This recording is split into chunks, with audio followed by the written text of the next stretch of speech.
This guy has murdered 2 people. We start with breaking news tonight at 10. We broadcast their arrests on the news, and you watch as some of Central Texas's most wanted criminals are taken into custody. The very simple concept of a fugitive task force is to go after the worst of our community's worst. In just the past 10 months, the Lone Star Fugitive Task Force has arrested 412 fugitives, dangerous wanted suspects like Silvestre Franco Luviano, accused of murdering 2 men in North Texas before fleeing to the Austin area. These are the types of fugitives that this task force is specifically mandated to go after. Each fugitive case is brought to the task force by federal, state, and local agencies. They all share information and databases.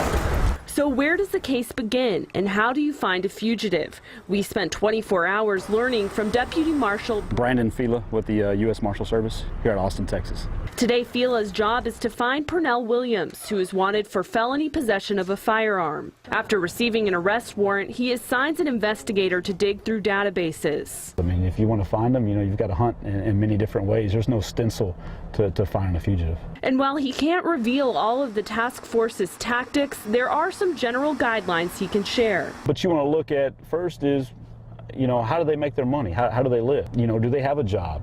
What the task force finds on Williams leads them to this apartment complex in Northeast Austin, where they believe he's living. Based upon our findings there, we're able to establish surveillance. And after about an hour of watching and waiting, Williams wanders outside. Armed with guns and bulletproof vests, the task force gets their guy. Don't have any guns here. Williams is not happy at all, but every time the task force captures a fugitive, you want to make it a safer place. It's another successful day on the job. Aaron Jones, KVUE News Night Beat.